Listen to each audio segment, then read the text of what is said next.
Under graduate degree প্রোগ্রামে third ইয়ারে কোন কোন বিষয় পড়তে হবে, বিষয়গুলি কত নম্বরের এবং থার্ড ইয়ারে মোট কত নম্বরের পরীক্ষা দিতে হবে, এই সমস্ত প্রশ্নের উত্তর জানতে হলে আপনাকে সম্পূর্ণ ভিডিওটি দেখতে হবে।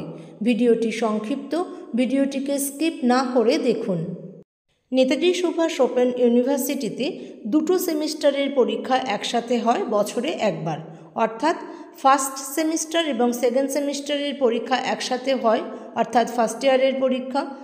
থার্ড সেমিস্টার এবং ফোর্থ সেমিস্টারের পরীক্ষা একসাথে হয়ে সেকেন্ড ইয়ারের পরীক্ষা, এবং ফিফথ সেমিস্টার ও সিক্স সেমিস্টার একসাথে হয়ে থার্ড ইয়ারের পরীক্ষা হয়। ফিফথ সেমিস্টারের বিষয় CC 11 এবং 12, DAC 01 এবং 02। সিক্সথ সেমিস্টারের বিষয় CC 13 এবং 14 এবং DAC 3 আর 4। অর্থাৎ থার্ড ইয়ারে আপনাদের মোট 8টা বিষয়ের পরীক্ষা দিতে হবে।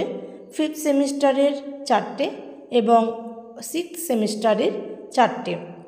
অর্থাৎ থার্ড ইয়ারে আপনাদের CC অর্থাৎ কোর কোর্সের 4টে পেপার এবং DSEর 4টে পেপার পরীক্ষা দিতে হবে। কোর কোর্সের প্রতিটি পেপারের নম্বর 70 করে থাকবে, তার মধ্যে অ্যাসাইনমেন্ট হবে 20 নম্বরের এবং টার্ম এন্ড এক্সামিনেশন হবে 50 নম্বরের। DSE এর প্রতিটি পেপারের নম্বর থাকবে 70 করে, তার মধ্যে অ্যাসাইনমেন্ট হবে 20 নম্বরের এবং টার্ম এন্ড এক্সামিনেশন হবে 50 নম্বরের। অর্থাৎ থার্ড ইয়ারে আপনাদের যে 8টি বিষয়ের পরীক্ষা দিতে হচ্ছে তার মোট নম্বর থাকবে 560।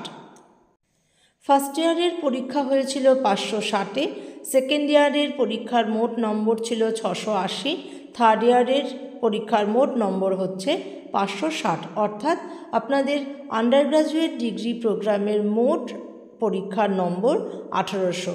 এই 1800-র মধ্যে আপনাদের পার্সেন্টেজ হবে। থার্ড ইয়ারে কোন কোন বিষয় কত নম্বরের পড়তে হবে আশা করি জানতে পেরেছেন, বুঝে নিয়েছেন। পরবর্তী ভিডিওর জন্য চ্যানেলটিকে সাবস্ক্রাইব করে রাখুন। সম্পূর্ণ ভিডিওটি দেখার জন্য আপনাকে অসংখ্য ধন্যবাদ।